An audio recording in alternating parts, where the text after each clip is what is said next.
요즘 우리나라 인테리어 수준이 정말 많이 높아졌습니다.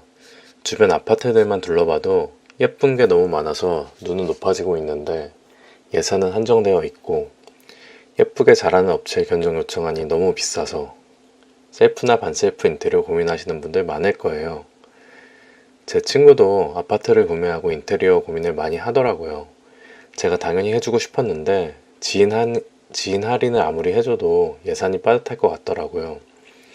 그래서 직영공사 반셀프 인테리어를 제안해 줬습니다. 처음에는 많이 힘들어 했는데 제가 어떻게 해야 하는지 자세히 설명해주고 그때그때 실시간으로도 잘 대응해줘서 공사를 무사히 마칠 수 있었습니다. 하지만 2번은 못하겠다고 하더라고요. 그래도 예산을 아끼기 위해서 직영공사 한 번쯤은 해볼만 하다고 생각합니다. 인테리어 관련 영상들 보면 이렇게 해야 호구 안 당한다 이런 얘기들을 많이 해주는데 반셀프 공사 시 소비자들이 어떻게 행동해야 하는지는 거의 말을 안 하더라고요. 반셀프 인테리어 할 경우 소비자가 업체 노릇을 해야 합니다.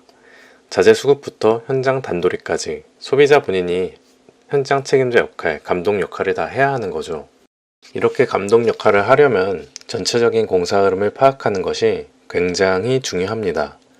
공사 순서를 반드시 알아야 하는 거죠. 공사 순서가 엉켜버리면 뜯고 다시 공사를 해야 하는 경우도 있고 보양을 다시 하거나 청소를 힘들게 해야 하는 경우가 생깁니다.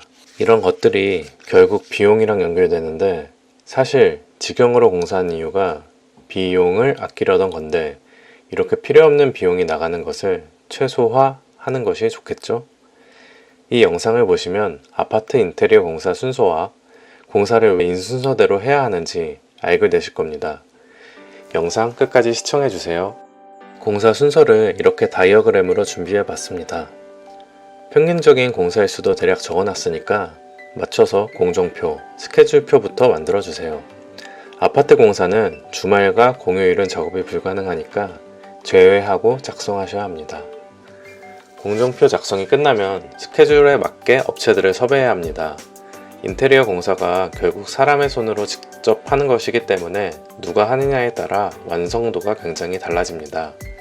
여러분들이 거의 처음으로 반셀프 인테리어를 하실 거기 때문에 비용 차이가 크지 않으면 경험이 많고 꼼꼼하신 작업자를 섭외하는 것을 추천드립니다. 세링 카페나 순거 등을 통해 후기를 보고 섭외하시면 실패 가능성을 줄이실 수 있을 겁니다. 다음으로 관리사무실에 공사신고를 하고 서명을 받으셔야 합니다. 관리사무소에서 보통 엘리베이터 사용비와 보양비, 보증금을 내라고 할 텐데 각 아파트에 맞춰서 준비하시면 되겠습니다. 그럼 이제 본격적으로 공사에 들어가게 되면 가장 먼저 철거를 해야 합니다. 철거에서 가장 주의해야 하는 것은 철거할 곳과 아닌 곳을 업체에 확실히 구분해서 전달해 줘야 합니다.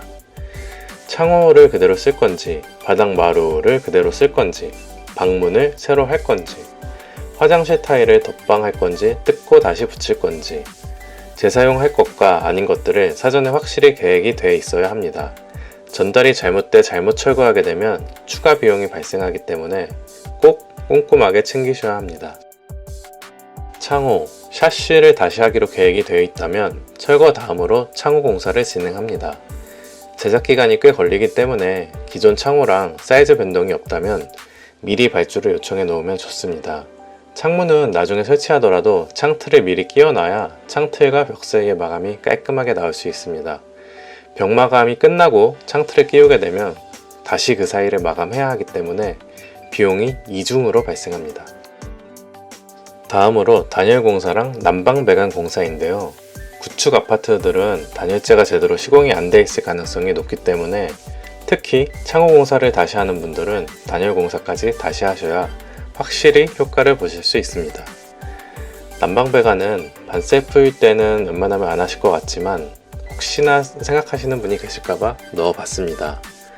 구축 아파트들은 바닥 난방 배관이 동파이프로 되어 있을 가능성이 높습니다. 동파이프는 오래되면 부식이 되고 관이 좁아져서 난방 효율이 떨어집니다. 그래서 바닥을 다 걷어내고 PVC 소재인 엑셀 파이프를 다시 배관하는 공사입니다. 공사 기간도 길어지고 굉장히 대공사가 될 수 있기 때문에 업체랑 잘 협의해서 진행하셔야 합니다. 다음으로 목공사가 들어가기 전에 전기 배선을 먼저 해야 합니다. 조명이나 콘센트를 원래 위치 그대로 사용하면 상관없지만 위치가 바뀌게 되면 그 위치에 맞게 전기 배선이 미리 돼 있어야 합니다. 목공사 후에 전기 배선을 해도 일명 낚시를 해서 뺄 수는 있습니다. 하지만 중간에 목대가 있어서 걸리거나 하면 못 빼게 되는 경우도 있습니다. 그럴 때는 일부를 구멍을 내거나 뜯어내야 하니 이것도 또 비용이 발생하겠죠. 이렇게 전기 배선까지 작업이 끝나면 본격적으로 목공사에 들어갑니다. 목공사는 벽체 칸막이, 천장 구조, 간접 등박스, 걸레바지, 몰딩, 방문 이런 구조적인 모든 것을 거의 다 만드는 공사라고 보시면 됩니다. 이렇게 차지하는 포지션이 크기 때문에 목수 반장님의 작업 능력에 따라 최종 인테리어 퀄리티가 달라집니다. 따라서 목수 반장님을 잘 섭외하는 것이 중요합니다. 목공 작업이 끝나면 도장 공사, 페인트 작업을 합니다. 도장 작업은 보통 발코니에 탄성 코팅이나 수성 페인트를 칠하거나 거실이나 주방에 벽지 대신 페인트로 마감을 하고 싶을 때 진행을 하게 됩니다. 페인트 파티를 잡고 칠을 하고 하려면 2일 정도는 생각해 줘야 합니다. 다음은 타일 공사입니다. 타일은 거의 화장실이 대부분을 차지합니다. 화장실이랑 주방 싱크대, 상하부장 사이, 거실 아트월, 현관, 발코니 바닥 정도가 있을 거예요. 타일 공사 전 미리 타일 자재를 양중에서 갖다 놔야 하니 공정표 짜실 때 이것도 미리 챙기셔야 합니다. 그리고 화장실 방수 계획이 있으시다면 방수는 1차 방수 후 말리고 2차 방수를 해야 해서 시간이 오래 걸립니다. 이 점 참고해서 철거 후 바로 1차 방수 진행해 주셔야 타일 공사 일정에 문제가 없습니다. 타일 공사까지 끝나셨다면 필름 공사를 진행해 주시면 됩니다. 필름은 싱크대 리폼이나 걸레바지, 문이랑 문틀, 샤시, 요즘에는 벽 마감으로도 많이 사용하고 있습니다. 내구성이 좋은 자재이기 때문에 내구성이 필요한 곳에 마감으로 계획하시는 것을 추천드립니다. 걸레바지나 천장 몰딩 위에 도배지가 올라타서 시공되기 때문에 필름은 도배 전에 진행해야 마감이 깔끔하게 나옵니다. 다음은 욕실 도기 설치인데요. 타일 공사 하루 양생 후 도기를 설치해주면 좋습니다. 도기라 하면 보통 세면대 양변기, 샤워 수전, 수건거리, 휴지거리 등의 액세서리 등을 모두 포함합니다. 다음은 마루 공사입니다. 원래 바닥 공사는 도배까지 끝나고 하는 게 좋습니다. 하지만 마루 공사 시 먼지가 많이 나기 때문에 마루 공사를 먼저 하고 도배하는 것으로 순서를 잡았습니다. 도배 풀이 묻거나 그 후에 공정들이 마루를 찍을 수 있기 때문에 마루 공사 후에는 꼭 보양을 꼼꼼하게 해주세요. 마루 공사 후에 도배를 하면 되고 혹시 장판이나 데코 타일로 바닥 마감을 하면 도배 후에 하시면 됩니다. 도배 장판까지 끝나면 싱크 가구를 설치해 주시면 됩니다. 싱크 가구는 주방 가구, 붙박이장, 신발장 등이 있습니다. 싱크 가구를 바닥재가 깔리기 전에 설치해도 상관없지만 바닥재가 깔린 위에 설치하는 것이 마감이 더 좋기 때문에 가구 설치를 그 이후에 하는 것으로 추천드립니다.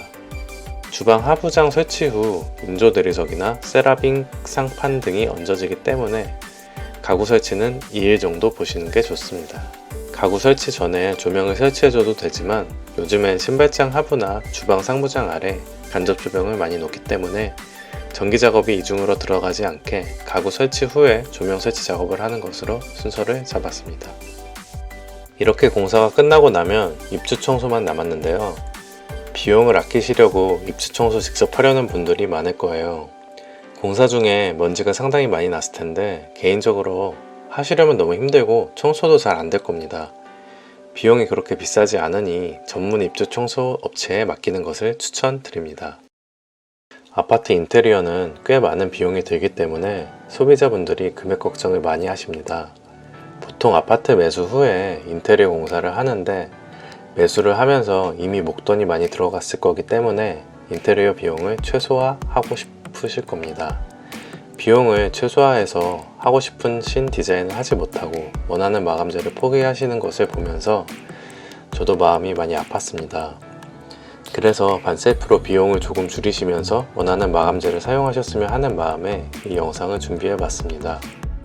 비용을 더 줄이시려면 완전 셀프로 하는 방법도 있습니다. 하지만 개인적으로 완전 셀프로 하는 것은 추천하지 않습니다. 일단 너무 힘들고 시간도 오래 걸립니다. 비용이 당장 절약되니까 좋다고 생각하실 수 있는데 결국 자기 자신의 인건비가 들어가는 겁니다. 그 시간에 내가 잘할 수 있는 것을 해서 수익을 내는 것이 더 비용을 아끼는 거라고 생각합니다. 지금까지 아파트 반셀프 인테리어 공사 순서에 대해 설명드렸는데요. 공사 순서는 상황에 따라 조금씩 변동될 수는 있습니다. 하지만 웬만하면 이 순서를 지켜주시는 것이 공사도 매끄럽게 진행되고 필요없는 비용이 발생하는 것을 막을 수 있습니다. 이 영상이 도움이 되셨다면 구독과 좋아요 눌러주세요. 여러분의 공간에 도움이 되는 영상을 가지고 다시 찾아뵙겠습니다. 감사합니다.